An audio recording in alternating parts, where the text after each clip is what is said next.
OPS नवतन में आपका स्वागत है।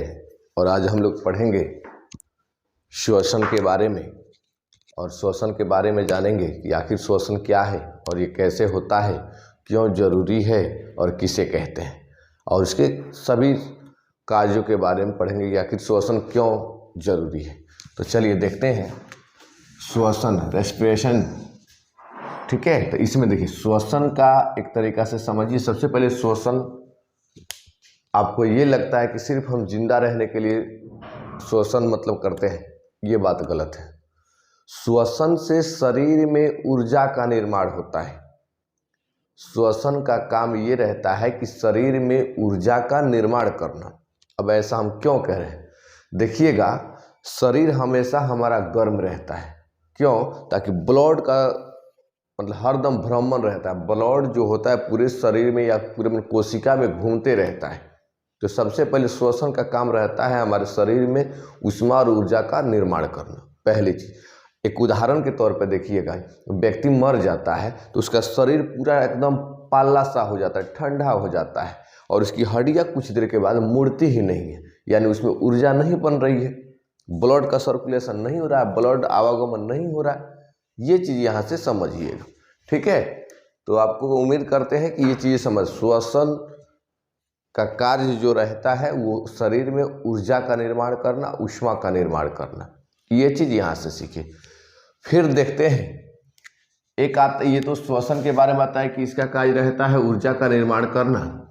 दूसरा आता है ब्रीथिंग, जिसको आप कहते हैं श्वासो उच्छ्वास। ठीक है, जिसको आप कहते हैं इंग्लिश में ब्रीदिंग। ठीक है, ये श्वासो उच्छ्वास क्या है कि सांस लेने और छोड़ने की प्रक्रिया है, यानी सांस अंदर लेने और बाहर छोड़ने की क्रिया क्या कहलाती है? श्वासो उच्छ्वास कहलाती है, ब्रीदिंग कहलाती है। तो सांस लेने और छोड़ने की क्रिया क्या कहलाती है? ब्रीदिंग कहलाती है। ये भी दो प्रकार से होता है। कितने प्रकार से होता है? ये भी दो प्रकार से होता है। एक तो देखिए, सांस जब अंदर लेते हैं, ठीक है, और एक सांस जैसे हवा है उसको हम क्या करते हैं? बाहर निकालते हैं। क्या करते हैं? उसको बाहर निकालते हैं। देखिए, इसमें ज़्यादा अंतर नहीं है। इंग्लिश में आपको समझ में आ जाएगा, लेकिन हिंदी में समझना है कि इसको हम कहते हैं निःश्वसन और इसको कहते हैं हम निःश्वसन। थोड़ा सा जोड़ दीजिएगा, क्या कहेंगे इसको? निःश्वसन। जब सांस अंदर लेंगे तो उसको कहेंगे निःश्वसन, और जब बाहर छोड़ेंगे तो उसको कहेंगे निःश्वसन। क्या कहेंगे? निःश्वसन। तो ये चीज यहाँ से, हिंदी में थोड़ा बहुत कंफ्यूजन हो सकता है, लेकिन इंग्लिश में नहीं होगा। देखिए, इसको कहते हैं इंस्पायरेशन, इसको कहते हैं एक्सपायरेशन। इन मतलब अंदर, जब सांस अंदर लेंगे तो निःश्वसन। एक्स मतलब बाहर, जब सांस छोड़ेंगे तो निःश्वसन। आप ऐसे समझिएगा कि सांस जब अंदर लेंगे तो निःश्वसन, और जब बाहर छोड़ेंगे तो निःश्वसन। मतलब जोड़ दे देंगे संस्कृत की तरह। इस क्रिया में क्या होता है, सांस जब हम अंदर लेंगे तो वातावरण में जितनी भी गैसें हैं, जितनी मात्रा में है उतना ही मात्रा में हम क्या करेंगे? ग्रहण करेंगे। वातावरण में सांस लेने के क्रम में वातावरण में जितनी गैसें हैं उतने ही मात्रा में हम गैस को भी लेंगे। जैसे अगर कहें कि नाइट्रोजन है 78% है, 78% ग्रहण करेंगे।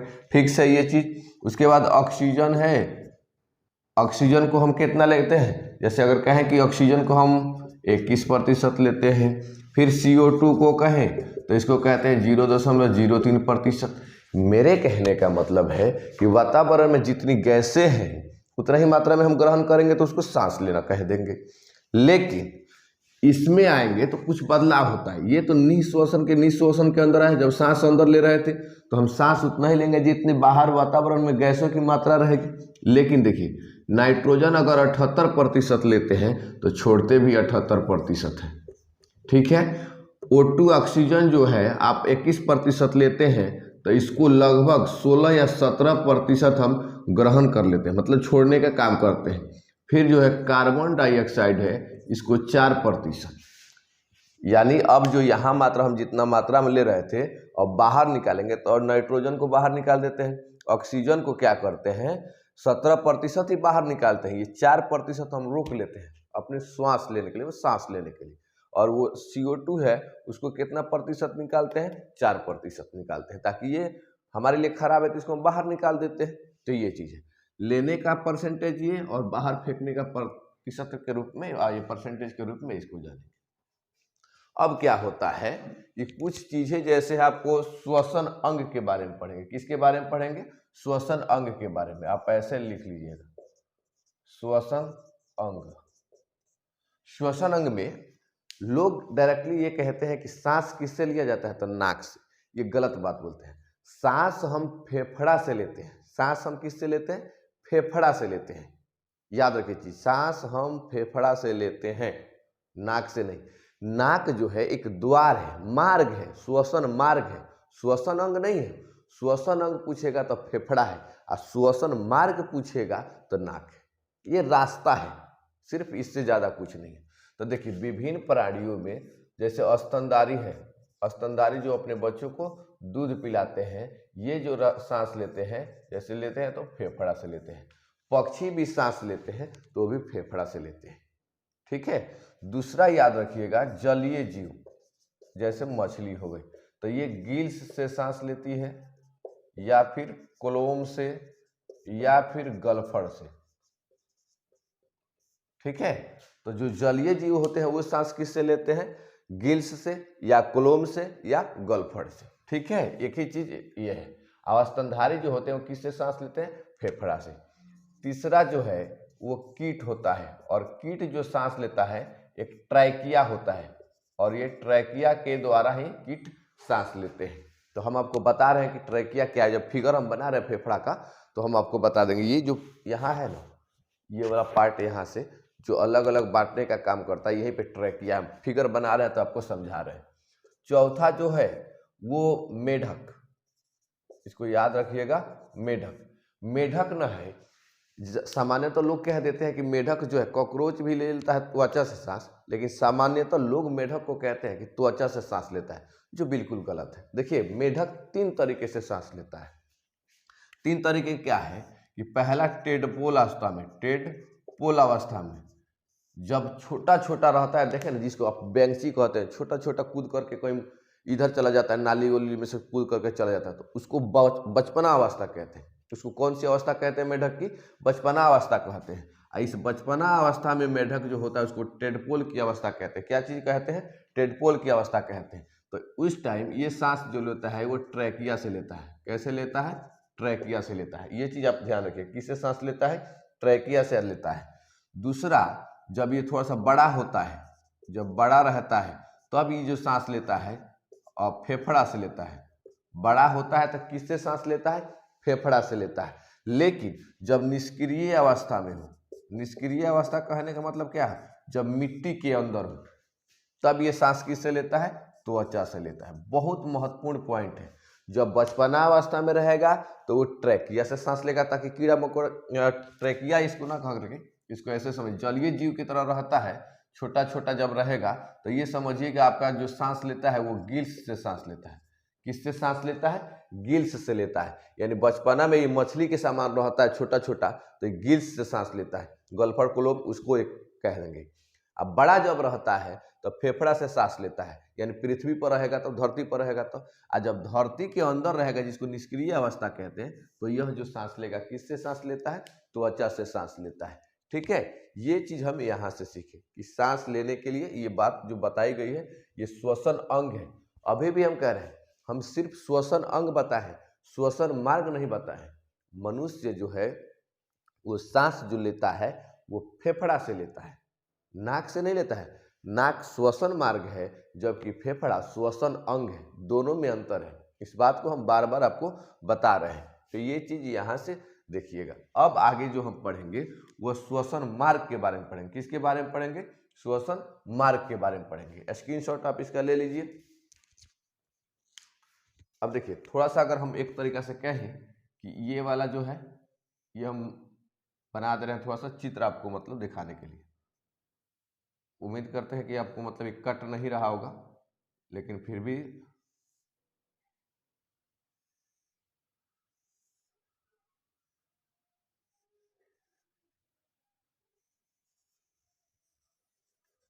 ये वाला जो पार्ट है हम ये आपको बता दे रहे हैं, फेफड़ा वाला। ये क्या चीज़ का हम बना दे रहे हैं, फेफड़ा वाला जो भाग है उसको हम बनाने की कोशिश किए हैं, ठीक है। और ये वाला जो है जहाँ हम ये पाइप लगाए रहते हैं, ये नाक वाला जो ये वहाँ से ये पाइप आया हुआ है, इसके बारे में हम चर्चा कर रहे हैं। और ये वाला जो है फेफड़ा के बारे में हम आपको दर्शा रहे हैं। तो इसमें कुछ चीज़ें आपको फिगर दिख रही है ना, हाँ पूरी तरह दिख रही है। अब इसमें क्या है, ये जो आया है, ये जो शुरू में आ रहा है उसको देखिए यहाँ से चल रहा है, तो इसको हम कहते हैं शुरू जो चलेगा। जैसे अब आप ऐसे समझ लीजिए, ये नाक जो है ये श्वसन मार्ग है, अंग नहीं है, तो इसको हम कहते हैं नासा छिद्र। क्या कहते हैं, नासा छिद्र। ये नाक का जो द्वार है इसको हम कहते हैं नासा छिद्र। और यहाँ पे जो होता है, यहाँ पे देखिए किसी को अगर कस के मार दीजिए बहुत बिजोड़ चोट लगता है, यहाँ तक कि नाक से ब्लड भी आ जाता है, तो इसको कहते हैं नासा कपाट। क्या कहते हैं इसको, नासा कपाट कह देते हैं। इसको क्या कह देते हैं, नासा कपाट कह देते हैं। उसके बाद यहाँ पे जब अंदर आते हैं तो एक पाइप की नली रहती है, ये वाला जो दिखा रहे हैं ये पाइप की नली, इसको कहते हैं फैरिंग्स। क्या कहते हैं इसको, फैरिंग्स कहते हैं। आप थोड़ा देर और आएंगे जिसको ये वाला निकला रहता है, ये दाब दीजिएगा तो आवाज अच्छा नहीं निकलेगा, जैसे दाब दीजिएगा आवाज अच्छा नहीं निकलेगा, देख रहे हैं ना, जैसे दाबिएगा आवाज अच्छा नहीं निकलेगा। इसका मतलब इसको कहते हैं लैरिंग्स, जिसको स्वर बॉक्स कहते हैं, स्वर तंत्र कहते हैं, या साउंड बॉक्स कहते हैं। इसको दाब दीजिएगा आवाज नहीं आएगा। तो क्या बताए, नासा छिद्र, यहाँ पे आएगा नासा का पार्ट। और यह नासा का ऐसा क्यों होता है, नासा छिद्र में जैसे बाल गर्दा जो आता है वो बाल रहता है छोटा छोटा रोक लेता है, फिर यहाँ पे कुछ बच जाता है धूल कर, तो यहाँ पे जाता है। यहाँ पे हमारे नासा का पार्ट में कुछ म्यूकस पदार्थ होता है, चिपचिपा पदार्थ होता है म्यूकस, वो क्या करता है, इस धूल कण को जमा करके खोटी टाइप के बना लेता है, और उसको नोकटी निकाल करके, हम नोकटी टाइप के कहते हैं, निकाल देते हैं बाहर। उसको निकालने के बाद कहते हैं कि अब ये नाक है वो साफ हो गया। तो नासा छिद्र, नासा का पार्ट, फायरिंग्स और लैरिंग्स। लैरिंग्स को कहते हैं साउंड बॉक्स, यानी स्वर तंत्र कहते हैं। उसके बाद जब यहाँ आएगा तो ट्रैकिया, जब अलग भागेगा तो ब्रोंकाई, अलग अलग फिर यहाँ से निकलेगा तो ब्रोंक्यूलेस। उसके बाद जो रहेगा एल्वेली, जैसे देखिए ये वाला आएगा तो नासा छिद्र रहेगा नाक के पास, उसके बाद आएगा तो नासा कपाट रहेगा। उसके बाद ये वाला जो आ रहा है इसको कहते हैं फायरिंग्स। क्या कह देंगे इसको, फायरिंग्स कहेंगे, यानी ग्रसनी। फायरिंग्स को क्या कहते हैं, ग्रसनी कहते हैं। उसके बाद यहाँ जो गर्दन पे आ जाएगा इसको जो स्वर तंत्र कहते हैं उसको लैरिंग्स कहते हैं। क्या कह देते हैं उसको, लैरिंग्स कह देते हैं, यानी स्वर तंत्र कहते हैं। जब दाब देंगे तो आवाज नहीं, और जब ई रहेगा इधर से, ये जो अलग अलग रहेगा इसको कहते हैं ट्रैकिया। क्या कह देते हैं, मतलब ये वाला जो आया तो ट्रैकिया, ये वाला जो रहेगा ब्रोंकाई। क्या कह देते हैं इसको, जब आ रहा था तो ट्रैकिया, और कीट जो होता है इसी ट्रैकिया के द्वारा सांस लेता है, और जब अलग इन दोनों फेफड़ा में अलग अलग चला गया तो ब्रोंकाई। और जब ऐसे आ जाएगा एक गुच्छा टाइप का हो जाता है दोनों फेफड़ा में ऐसे, तो ये ऐसे गुच्छा टाइप का रहेगा, इसको हम कहते हैं एल्वियली। एल्वियली का मतलब होता है बाइकोस्ट, वायु कोष्ठक कह देते हैं या फिर वायु कोष्ठ, ठीक है। तो एल्वियली देखिएगा ऊपर रहेगा ऐसे याद कर लीजिए। ये वाला है नासा छिद्र, यहाँ पे नासा का पार्ट, यहाँ पे फायरिंग जिसको आप ग्रसनी कहते हैं, यहाँ पे लैरिंग जिसको स्वर तंत्र कहते हैं। ये जब पाइप अंदर आएगा तो इसको कहते हैं ट्रेकिया, जब अलग अलग भाग में दोनों फेफड़ा में चला जाएगा तो इसको कहते हैं ब्रोंकाई, और जब यही अंदर जाके ब्रोंकाई अलग अलग भाग में बटेगा, जैसे ब्रोंकाई आ रहा था आई अलग भाग में गया, इधर गया तो अलग अलग भाग में बटा, तो उसको कहते हैं ब्रोंक्यूलेस। क्या कहते हैं उसको, ब्रोंक्यूलेस। आज जब ये जो बैलून की तरह, गुब्बारे की तरह जो गुच्छाई दिख रहा है इसको कहते हैं एल्वियली। क्या कहते हैं, एल्वियली, हिंदी में कहेंगे वायु कोष्ठक। इसी में क्या होता है, जब किसी को टीबी हो जाए तो यहीं पे जो कहते हैं ना काली परत जम जाती है, जिसको लोग खखार के माध्यम से निकालने लगते हैं, या फिर मतलब ये जो वायु कोष्ठक है यहाँ सांस लेने में उसको दिक्कत हो जाती है। कोरोना में एक्चुअली क्या हुआ था कि यही वायु कोष्ठक जो था भर गया था, यही वायु कोष्ठक भर गया था, तो सांस लेने में उसको कठिनाई हो जाती थी, ताकि हवा तो यहीं पे भरा रहता है, तो ये हवा जब यहीं पे भरा रहता है तो उसको सांस लेने में दिक्कत होती थी। तो लोग सुने ना कह रहे थे कि वेंटिलेटर पर चढ़ाया गया, इसका मतलब वेंटिलेटर पर चढ़ाया गया तो यहाँ पे जो है ना इसमें पाइप डाल दिया जाता था, और पाइप डालने के क्रम में क्या कहता है, तब यहाँ से सांस लेकर के जबरदस्ती घुसेड़ा जाता, तब पाइप के माध्यम से सांस लेने में उसको मदद मिलती थी, तो वो सांस लेता था। तो ये देखिएगा, नासा छिद्र, नासा का पार्ट, फायरिंग जिसको ग्रसनी कहते हैं, लैरिंक्स, ट्रैकिया, ब्रोंकाई, और ब्रोंकाई अलग अलग फिर भाग में बटेगा तो ब्रोंक्यूलेस, और जो छोटा छोटा गुच्छा के समान रहेगा फेफड़ा में अलग आता है, ये क्या हो जाता है, इसको कहते हैं एल्वियली, जिसको वायु कोष्ठक कह देते हैं। तो ये चीज यहाँ पे एक्चुअली क्या है, यहाँ पे कार्टिलेज बना रहता है, ये जो श्वास नली है इसमें कार्टिलेज बना रहता है। ऐसा क्यों कार्टिलेज, देखिए कभी कभी सांस नहीं आएगा तो ये दोनों पइपुआ है चिपक जाएगा, तो फिर जब सांस लेना होगा तो दिक्कत हो जाएगी, ऐसे करना पड़ेगा, सांसें नहीं ले, ना सांस छोड़ पाएंगे ना ले पाएंगे, तो इसलिए कार्टिलेज लगा रहता है। कार्टिलेज क्या है, इसको आकार को बनाए रखता है ताकि ना उसको सटने नहीं देता है, ताकि पाइप है तो पाइप की तरह ही रहेगा। एक्चुअली ये मांस का होता है, जब ये कार्टिलेज नहीं रहता तो ये सट जाता, तो सांस लेने में हमें दिक्कत होती, इसलिए इसको लगाया गया। जैसे देहात में अगर कहें कि मान लीजिए ऐसा है, पाइप है, तो एक ये चला गया एक ये चला गया, तो यहाँ पे एक इपिग्लोटिक्स नाम रहता है, गर्दन के पास जो रहता है, चूंकि ये पाइप है, देखिए यहाँ से दो पाइप है, इस पाइप में एक भोजन वाला है और एक एयर वाला है, मैंने हवा वाला जहाँ से सांस लेते, मान लीजिए एयर वाला है और ये वाला आपका फूड वाला है। आइए ट्रैकिया, मतलब यहाँ पे जो है इपिग्लोटिक्स, क्या नाम दे देंगे इसको, इपिग्लोटिक्स। इपिग्लोटिक्स ये क्या करता है, देखिए नाक से मुंह से सांस लेंगे कोई दिक्कत नहीं है, ये तो श्वसन मार्ग है। यहाँ से जो पाइप निकला है एक भोजन वाला है और एक एयर वाला है, अगर दोनों को काट करके निकाल देंगे, मैंने यहाँ से यहीं से लटका देंगे, भोजन वाला अलग एयर वाला अलग, तो हम जिंदा मतलब रह जाएंगे, कोई दिक्कत नहीं है, ये पाइप निकालेंगे। लेकिन एक काट करके ऐसे निकाल रहे हैं, तो मान लीजिए कि भोजन वाला जैसे भोजन इधर मुंह से ग्रहण करेंगे तो ये क्या होगा, इधर से पूरा पाइप एकदम मतलब जो खुला है, अब भोजन शरीर में जेबे नहीं करेगा, पाइपुए के माध्यम से बाहर निकल जाएगा, तो हम जिंदा नहीं रह पाएंगे। तो इसलिए ये यहाँ पे इपिग्लोटिक्स लगा है, और इस पाइप में जब इपिग्लोटिक्स लगा है तो इसका काम क्या रहता है, ये ट्रैफिक पुलिस का काम करता है। ये क्या चीज का काम करता है, ट्रैफिक पुलिस का काम करता है। ये क्या करेगा कि यहाँ पे जो लगा है ट्रेकिया, अब देखिए ऊपर से हम भोजन जैसे ग्रहण करेंगे तो देखेगा कि पानी आ रहा है कि जल आ रहा है, और पानी या मतलब जैसे कहें कि खाना आ रहा है या फिर हवा आ रहा है, तो हवा के लिए अलग है, फूड के लिए अलग, मतलब भोजन के लिए अलग है। तो जैसे देखेगा कि ये आ रहा है तो इपिग्लोटिक्स देखते रहेगा, देखेगा कि ये अभी क्या आ रहा है, फूड आ रहा है, देखो आओ आओ फूड आओ, जैसे फूड आएगा तो ये ढक्कनवा इधर हो जाएगा, यानी एयर वाला पाइप बंद हो जाएगा तो फूड अपना चला जाएगा, फूड वाला पाइप, समझ रहे हैं बात। जब देखेगा कि मतलब वहां से हवा आ रहा है तो इधर आके फूड की तरफ हो जाएगा और हवा इधर चल जाएगा।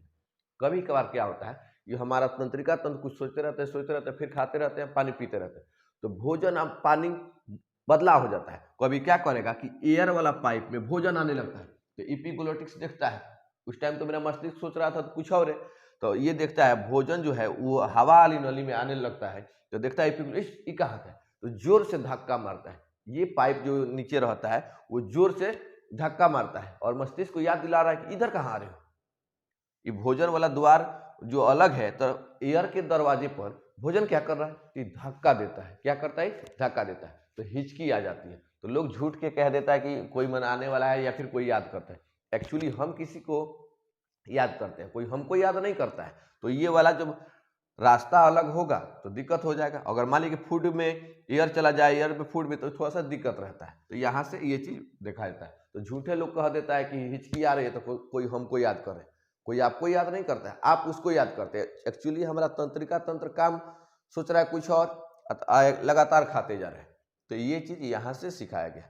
तो एक बार सुनिएगा, मतलब एक तरीका से श्वसन मार्ग में नासा छिद्र, नासा का पार्ट, फायरिंग, लैरिंग, ये हो जाएगा ट्रेकिया, ब्रोंकाई, फिर अलग अलग भाग में बटा तो ब्रोंक्यूलेस, और लास्ट में जो गुच्छा के समान रहेगा ये एल्वियली। टीबी जो होता है यहीं पे, मतलब ये कालिक जम जाती है, काली परत जम जाती है, जिसको काई की तरह माना जाता है कि काई परत जम जाती है, तो लोग कहते हैं कि इसमें क्या हो गया, टीबी हो गया है। तो ये चीज यहाँ से हमको देखने के लिए मिलता है। दूसरी चीज आपको और चीज याद रखिएगा, जैसे यहाँ पे आपको हम बताएं, थोड़ा सा मिटा देते हैं, स्क्रीनशॉट ले लीजिए इसका।